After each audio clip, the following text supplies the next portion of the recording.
이재명 대통령이 경주 에이펙 정상회의를 계기로 이뤄진 시진핑 중국 국가주석과의 정상회담에 대해 한중 관계를 전면적으로 회복하게 돼 뜻깊다고 평가했습니다.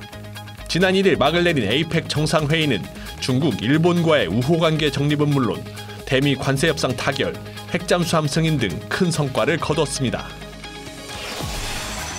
안규백 국방부 장관이 한반도 평화는 남북한뿐만 아니라 중국을 비롯한 주변국과 국제사회가 함께 만들어야 한다고 강조했습니다. 안 장관은 12차 아세안 확대 국방장관회의 본회의에서 이재명 대통령의 대북 END 구상을 소개하면서 국제사회가 한국의 대북 정책을 지지해달라고 촉구했습니다. 우리군 정찰위성 5호기가 2일 우주궤도에 안착하고 지상국과의 교신까지 성공했습니다. 중대형 정찰위성을 확보하는 425 사업의 마지막 위성까지 발사에 성공함에 따라 북한의 핵과 미사일 도발 징후를 탐지하고 중심지역 전략 표적을 감시하는 등 우리 군의 킬체인 역량이 크게 강화될 전망입니다.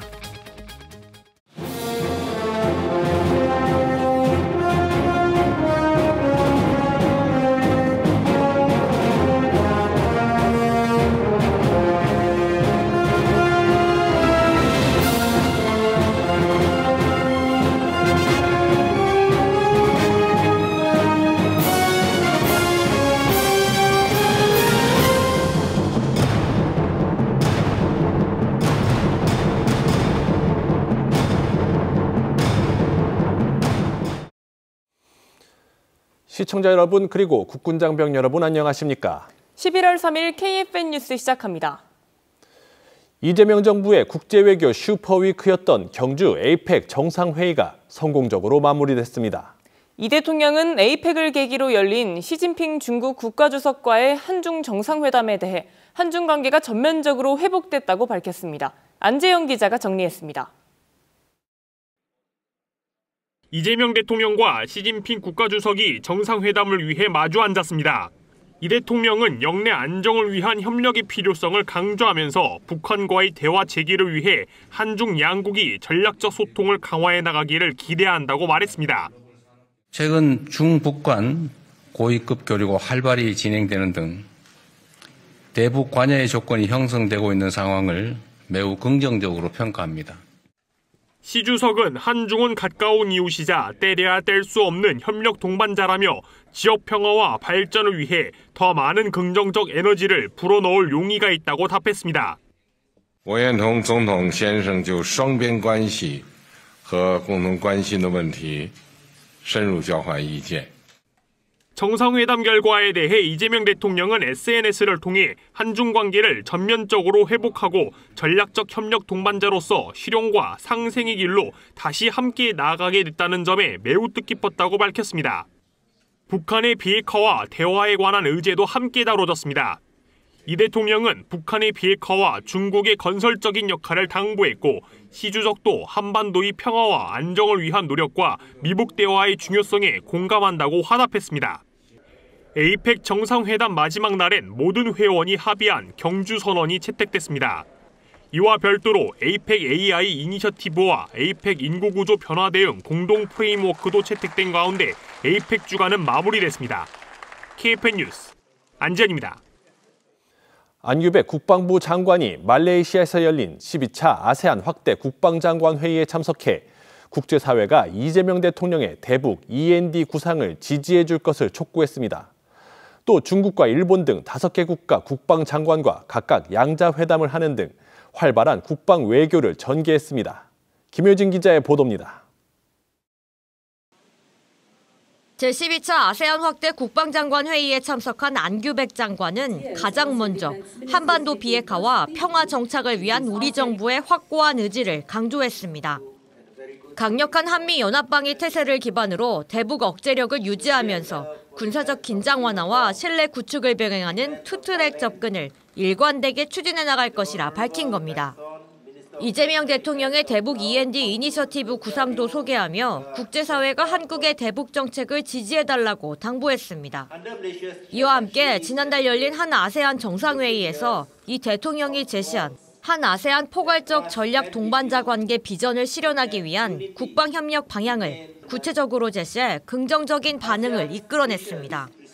대한민국이 아세안의 꿈과 희망의 조력자, 성장과 혁신의 도약대, 평화와 안정의 파트너가 되겠다는 것이 핵심인 만큼 우리 군이 아세안 각국의 젊은 장교를 초청해 전문 인재로 성장할 수 있는 교류를 확대해 나가겠다고 밝힌 겁니다. 5개국 국방장관과의 릴레이 양자회담도 이루어졌습니다. 특히 한중 국방장관 회담은 2023년 6월 아시아 안보회의 이후 2년 5개월 만에 추진된 만큼 양국 국방 현안과 상호 관심사에 대한 폭넓은 교환이 이루어졌습니다. 안 장관은 둥진 국방부장에게 중국의 카디주와 해상 활동에 대한 우리의 입장을 설명하며 상호 존중과 긴밀한 소통의 필요성을 강조했습니다.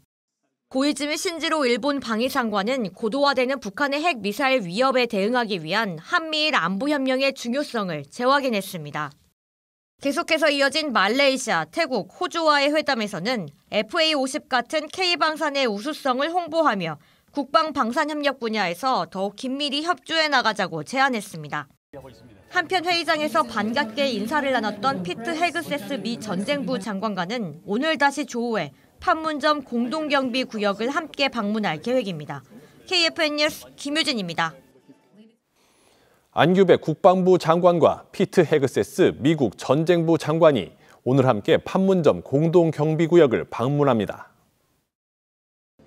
한미 국방장관의 JSA 동반 방문은 지난 2017년 10월 이후 8년 만입니다. 헤그세스 장관은 내일부터 개최하는 57차 한미 안보협의회의 참석을 위해 오늘부터 방한하는데 JSA를 방문하는 것이 방한 첫 일정입니다. 이후 헤그세스 장관은 평택 주한미군 기지인 캠프 험프리스도 방문합니다. 두 장관이 보낼 대북 메시지에도 관심이 집중되는 가운데 대북 경고 메시지보다는 평화 메시지를 보낼 가능성이 제기됩니다. 우리 군 정찰위성 5호기가 성공적으로 발사됐습니다. 우리 군은 전자광학 적외선 위성 1기와 합성 개구레이더 위성 4기 등 사이오 사업 중대형 위성 5기 모두를 확보함에 따라 북한의 도발 징후를 더 빠르고 정확하게 식별하게 됐습니다. 이 소식은 이태검 기자가 전합니다.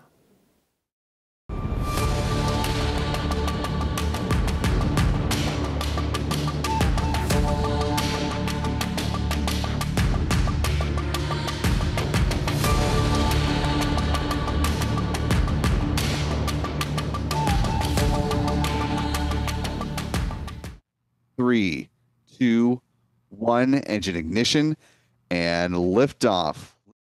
우리 군의 정찰위성 5호기가 현지 시간으로 지난 2일 새벽 1시 9분경 미국 플로리다주 케이프 커네버럴 우주군 기지에서 성공적으로 발사됐습니다.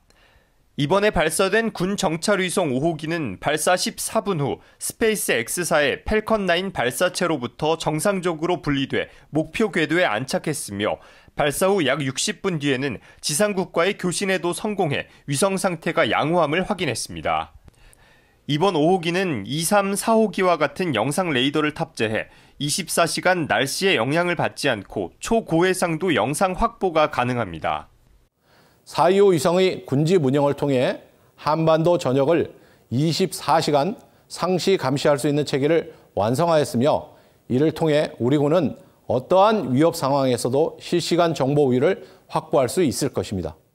국방부는 이번 군 정찰위성 5호기 발사 성공으로 한국형 삼축 체계의 기반이 되는 핵심 전력이 적기에 확보돼 킬체인 역량을 한층 강화하는 계기가 될 것으로 기대했습니다. 위성정찰 5호기 발사 성공으로 우리 군은 킬체인의 핵심인 더욱 정교하고 아주 밝은 눈을 갖게 됐습니다. 광학 적외선 위성과 레이더 위성을 모두 이제 확보함으로써 우리 군이 이제는 24시간 전천으로 한반도의 전역을 감시 정찰할 수 있는 독자적인 역량과 능력을 완성했다고 평가합니다. 군 정찰위성 5호기는 앞으로 성능을 확인하는 우주 궤도 시험을 수행하고 운용 시험 평가를 거쳐 본격적으로 감시 정찰 임무를 수행할 예정입니다. KFN 뉴스 이태검입니다. 안규백 국방부 장관이 취임 100일을 맞아 SNS를 통해 그간의 성과를 국민께 보고했습니다. 안 장관은 국민의 군대 재건, 한미동맹과 자주국방의 강화, 방산 4대 강국 비상, 초급 간부 처우 개선과 군구조 개편 등에 전력하고 있다고 밝혔습니다. 송민아 기자입니다. 안규백 장관은 국방부 장관 취임 100일을 맞아 소셜네트워크에 숨가쁘게 달려온 시간이었다고 운을 뗐습니다. 그러면서 죽은 흙에 곡식을 심을 수 없다는 마음으로 55만 국방가족 모두가 일로 매진한 시간이었다고 되짚었습니다. 지난 7월 25일 문민장관으로서 제51대 국방부 장관에 오른 안 장관은 첫 번째 성과가 내란 종식과 국민의 군대 재건이었다고 밝혔습니다. 대장 7인 교체와 인사기획관 문민화를 신호탄으로 민관군 합동위원회를 출범하는 등 자정과 외부 견제가 함께 작동하는 구조를 만들었다고 강조했습니다. 안 장관은 이어 한미동맹과 자주국방을 강화한 점을 언급했습니다. 그는 주한미군의 안정적인 주둔을 전제로 미 정가와 외교계는 물론 피트 헤그세스 미 전쟁부 장관과 인태사령관 등과 활발한 소통을 벌였다고 설명했습니다. 특히 전시작전 통제권 전환에 박차를 가하는 중이라고 말한 안 장관은 전환은 더는 미룰 수 없는 일이라고 진단하고 이번 정부 임기 내에 달성하겠다는 포부를 밝히기도 했습니다. 헤그세스 미국 전쟁부 장관께서 한국의 전작권 전환 추진과 관련하여 한국의 노력과 의지에 대해서 아주 훌륭하다라고 그런 적극적인 지지를 해주신 데 대해서 높이 평가하고 환영합니다. 전작권 전환은 국가는 한미동맹에 유지하는 가운데 한미 간에 긴밀하게 협조하면서 현 정부 임기 내에 조속히 실현될 수 있도록 최선을 다할 것입니다. 또 방위력 개선비를 13% 증액한 점을 고무적이라고 평가하고 자주국방에 대한 의지를 확고히 했습니다. 이 밖에 안 장관은 방산 4대 강국을 위한 전방위적 노력과 50만 드론 전사를 통한 현대전 게임 체인저 양성 등도 강조했습니다. 마지막으로 초급 간부 처우 개선이나 군 구조 개편을 위한 로드맵을 마련하는 등 불철주야 국민의 군대를 재건하겠다는 각오를 다졌습니다. KFN 뉴스 송민아입니다. 국방부가 지난달 31일부로 기획조정실장직위의 김은성 전 보건복지관을 자원관리실장직위의 원종대 전 전력정책국장을 신규 임용했다고 밝혔습니다.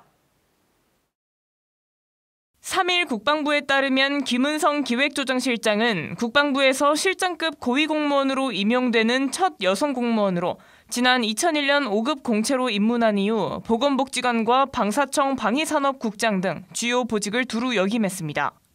원종대 자원관리실장은 1996년 5급 공채로 입문한 이후 국방부 전력정책관과 방사청 미래전력사업지원부장 등 주요 보직을 역임했으며 특히 전력 자원 분야에 대한 전문성과 높은 식견을 보유한 것으로 평가받습니다.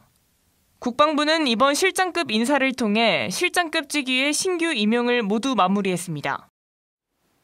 올해 창설 80주년을 맞은 해군이 오는 5일부터 11일까지 서울 광화문 광장 일대에서 네이비 위크인 서울 행사를 운영합니다.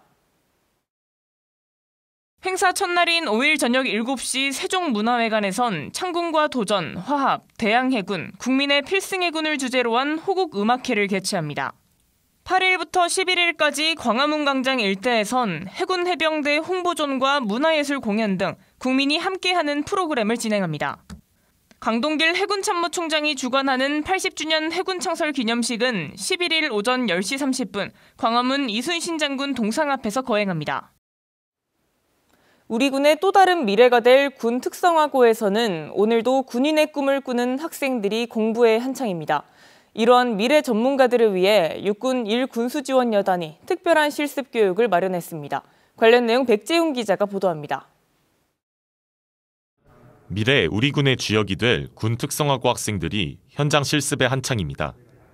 육군 1군수지원여단이 진행한 실습형 현장 교육의 모습입니다. 이번 교육은 차량정비 부사관을 꿈꾸는 인덕과학기술고등학교 에너지관리 시스템과의 3학년 학생들을 대상으로 지난 한 주 동안 진행됐습니다. 군 특성화고 학생들이 실무 역량을 조기에 키우고 장차 군 정비의 최전선에서 역량을 발휘하는 데에 밑거름이 되고자 다양한 교육이 이루어졌습니다.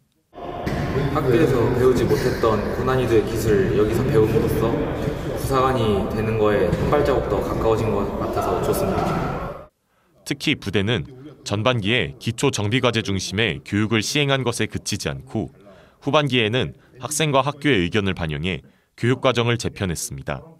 차종별 실제 정비 실습부터 전방 군수지원대대 견학, 부사관 선배와의 대화를 비롯해 생활 전반을 이해할 수 있는 심화 과정이 이어졌습니다.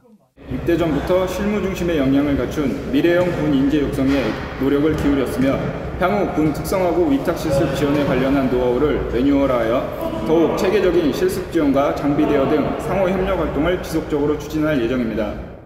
이 밖에 실습 마지막 날에는 1, 2학년 학생들을 대상으로 지상작전사령부의 아미타이거 드론보 페스티벌 관람을 지원하며 군에 대해 더욱 알아가는 시간을 마련했습니다. 군 특성화고 학생들과 특별한 시간을 마련한 육군 1 군수지원여단. 교과서가 아닌 현장에서 현재가 아닌 미래를 위한 단단한 버팀목이 되고 있습니다. KFN 뉴스 백재윤입니다.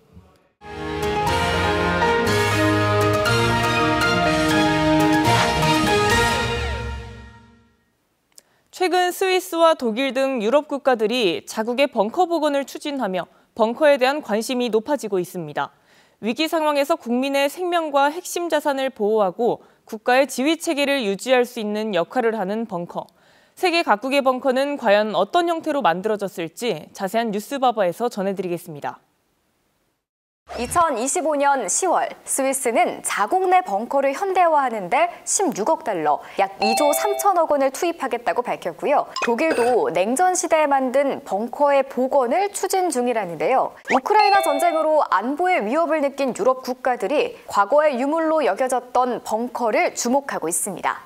재난과 전쟁을 마주한 인간의 마지막 방어선, 바로 벙커죠. 벙커는 위기 상황에서 국가의 지휘 체계를 유지하고 국민의 생명과 핵심 자산을 보호하는 역할을 합니다. 때문에 세계 각국에서는 역사적으로 다양한 형태의 벙커를 만들어 왔는데요. 먼저 벙커 하면 스위스를 빼놓을 수 없습니다. 스위스는 약 900만 명의 인구 모두가 동시에 대피할 수 있는 37만여 개의 방공호를 갖추고 있을 정도로 벙커에 진심인 나라인데요. 냉전 시절 강대국에 둘러싸인 지리적 특성상 안보의 위협을 느꼈기 때문입니다. 스위스의 벙커 중 단연 눈에 띄는 곳으로 소넨베르크 방공호를 들 수 있습니다. 이곳은 한때 2만 명까지 수용이 가능했던 세계 최대 벙커였습니다. 두께 1.5m의 출입문과 정비시설로 핵과 화생방 공격을 모두 방어하고요. 병원과 자체 발전 급수시설, 공기정화 시스템을 갖추고 있는 그야말로 요새라고 합니다. 이곳의 가장 큰 특징은 바로 비상 상황이 아닌 평상시에는 고속도로로 이용이 된다는 겁니다. 지금은 규모가 줄었지만 여전히 벙커로서의 기능을 유지하고 있다고 하고요. 스웨덴도 냉전 시절 특별한 벙커를 만들었다고 하는데요. 스톡홀름의 남쪽 발트에 위치한 무스크회 해군기지의 이야기입니다. 1950년대 냉전 시절 발트의 군사적 긴장감이 고조되자 스웨덴은 섬 하나를 파서 해군기지를 만드는 초대형 사업을 시작합니다. 무려 19년에 걸쳐 150만 톤의 화강암을 파내 본토와 2.8km 길이의 해저터널로 연결된 거대한 해군기지를 완성했는데요. 이곳은 수백 톤급의 구축함과 잠수함이 최대 6척까지 동시에 정박하고 출항할 수 있는 대형 동굴부두, 선박 건조 수리시설, 의료시설, 2,000명의 병력이 주둔할 수 있는 지휘 통제소 등이 갖춰진 기지면서요. 핵 공격을 견디는 거대한 벙커이기도 했는데요. 그런데 냉전이 끝난 뒤 폐쇄됐던 무스크 해군기지가 2019년 다시 재가동되기 시작했습니다. 러시아의 발트해 활동이 활발해지자 이를 견제하기 위해서인데요. 현재도 이 비밀기지가 발트해를 지키고 있는 중입니다.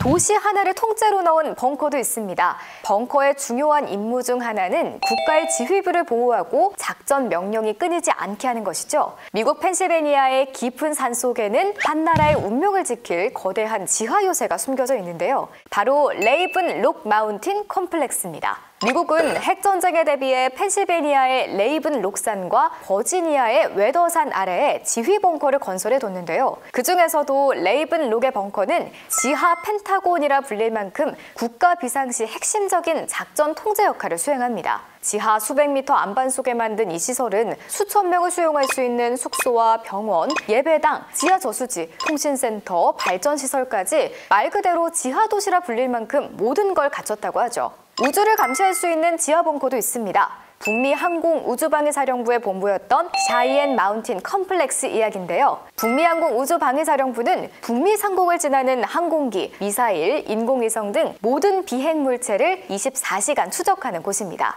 1950년대 냉전 시대 미국은 적의 공격을 대비해서 이 하늘의 눈을 지하 벙커 깊숙이 숨기죠. 샤이엔산 지하 600m 아래 유사시 40초 만에 25톤의 문으로 내부를 봉쇄하는 벙커에 북미항공 우주방위사령부의 지휘소를 집어넣은 건데요. 핵 공격이나 지진에도 끄떡 없다는 이 벙커의 정말 독특한 점은 바로 스프링 위에 지었다는 겁니다.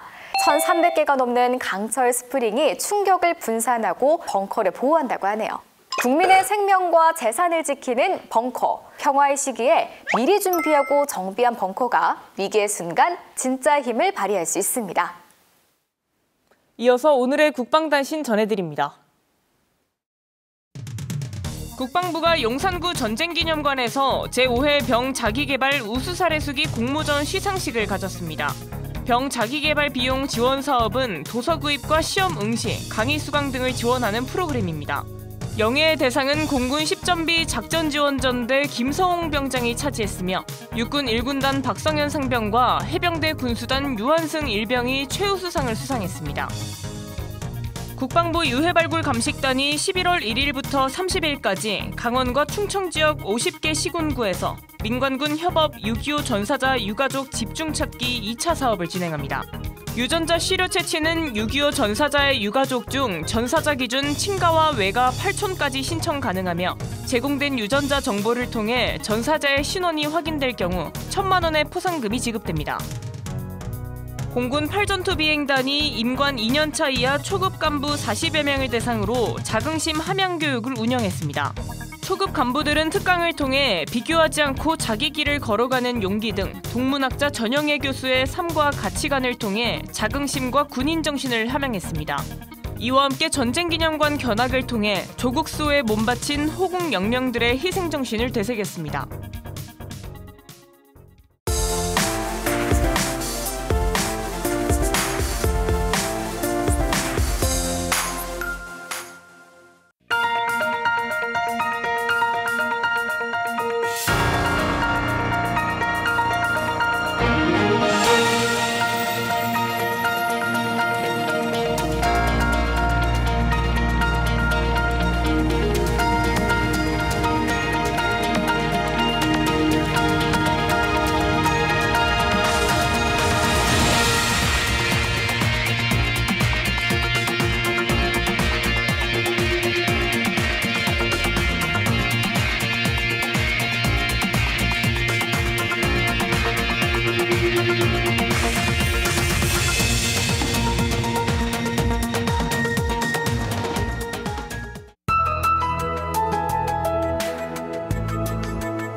(11월 3일) 기상정보입니다. 현재 서울은 맑은 날씨가 이어지고 있는 가운데 찬 대륙 고기압의 영향을 받으면서 제법 쌀쌀한 날씨가 이어지고 있습니다. 자세한 날씨 알아보겠습니다. 오늘 예보입니다. 오늘 내륙으로는 대체로 맑은 날씨가 이어지겠으며 경상동해 안으로는 1에서 3mm의 소나기 가능성이 있겠습니다. 또한 해상에서는 구름이 많은 가운데 동해상은 다소 높은 파고가 예상되오니 각별한 주의가 필요하겠습니다. 내일 예보입니다. 내일도 고기압의 영향이 이어지면서 맑은 날씨가 예상됩니다. 그러나 오전에 내륙 일부 지역으로는 안개가 낄 수 있어 출근길 오전에 주의하셔야겠습니다. 내일 아침 최저기온은 서울 5도, 청주는 영하 1도가 예상되며 한낮 최고기온은 서울 16도, 부산은 18도가 예상됩니다. 작전 기상입니다. 해상작전에 제한이 있겠습니다. 금요일까지는 대체로 맑은 날씨가 이어지겠으며 8일 야간부터 저기압의 영향을 받으면서 강수가 시작될 것으로 예상됩니다. 환절기 건강관리에 유의하시어 행복한 하루 보내시길 바랍니다.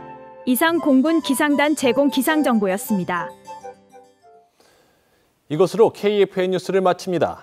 시청해주신 여러분 고맙습니다.